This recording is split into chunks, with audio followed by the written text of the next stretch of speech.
das inovações tecnológicas militares. Aconteceram durante a Primeira Guerra Mundial. A única exceção foi a bomba atômica. Foi criada na Segunda Guerra Mundial e as armas foram melhoradas e modificadas. Vamos abordar os temas das aeronaves e a guerra aérea.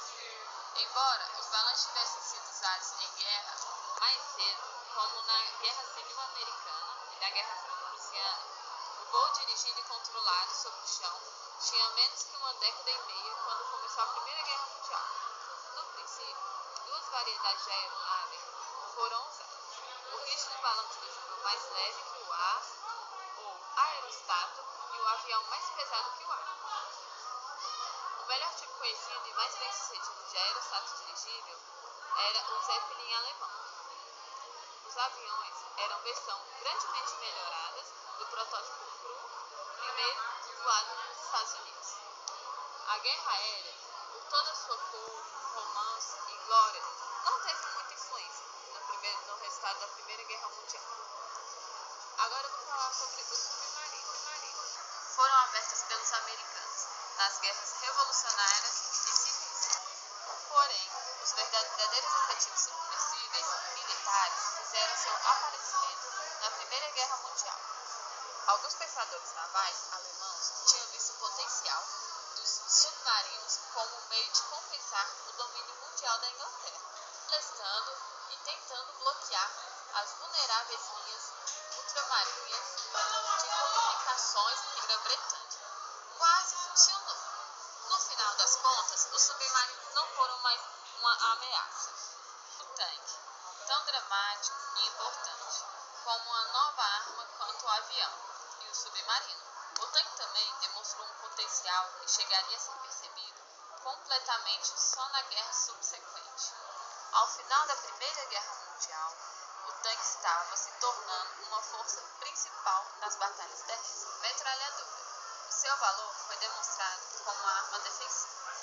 Ela dominou o longo do beco, sem saída das trincheiras. Comunicações eletrônicas. Os telefones de campo não só revitalizaram a artilharia, mas eles também proveram comunicações instantâneas entre os comandantes e as unidades subordinadas. As consequências. A tecnologia aumentada da Primeira Guerra Mundial tinha grandemente ampliado o potencial da humanidade para matar. Mas também se esperava que essa guerra, para terminar todas as guerras, tinha servido como uma lição para nações em que a matança futura poderia ser evitada. Muitos aspectos da determinação de paz de Versalhes, porém, semearam as sementes do conflito futuro. As severas penalidades arrecadadas contra a Alemanha criaram a instabilidade econômica e política. Assim, ajudaram a ascensão de Adolf Hitler, como a erupção da Segunda Guerra Mundial provaria 20 anos depois, a humanidade ainda não tinha encontrado o caminho da paz. Bom dia, pessoal. Eu irei falar sobre contraste na economia. Dentro desse tema, irei abordar os seguintes assuntos: queda dos lucros e mobilização operária. A queda dos lucros ocorreu devido aos métodos de produção tornar-se mais eficientes, fazendo com que a produção ficasse barata e estimulando assim o consumo. Mobilização operária. Aconteceu devido à queda dos lucros, pois o aumento do número de desemprego ficou elevado, gerando assim insatisfação por parte dos trabalhadores, pois a mão de obra humana foi substituída pelas máquinas. E os operários, naquela época, eles viviam em situações precárias de funcionamento e descaso na vida dos operários. Então, essa é a diferença de queda dos lucros versus mobilização operária. Ou seja, houve uma controvérsia entre esses dois assuntos. Eu queria dar um exemplo, voltando para o dia de hoje, atualmente. Porque o desemprego hoje, ele é um dos grandes problemas dos países em desenvolvimento.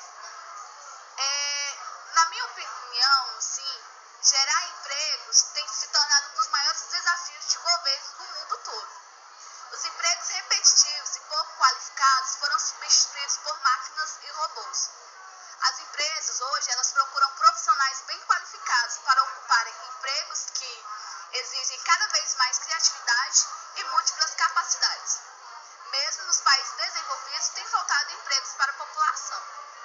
Só foi um exemplo que eu citei porque na época que ocorreu a segunda revolução industrial, aconteceu a mesma coisa. O índice de desemprego aumentou.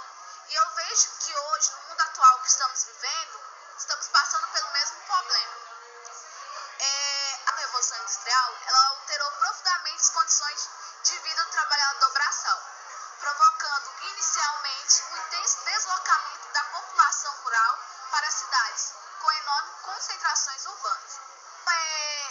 Levando em conta as quedas dos lucros e a mobilização operária, a mão de obra humana ela foi substituída porque a produção antes ela era feita em larga escala e divididas em etapas que irá distanciar cada vez mais o trabalhador do produto final, já que cada grupo de trabalhadores irá dominar apenas uma etapa da produção, ou seja, com a criação das máquinas, das tecnologias, eles passaram a produzir mais rapidamente, pois o ser humano antes, quando eles trabalhavam nessas indústrias, eles apenas conseguiam ficar em uma etapa, e com as máquinas isso evoluiu, mas houve as suas consequências, pois os operários eles ficaram desempregados. Foi muito difícil para eles porque eles viviam em condições deploráveis, tendo cortiços como moradia e submetidos a salários irrisórios com longas jornadas de trabalho.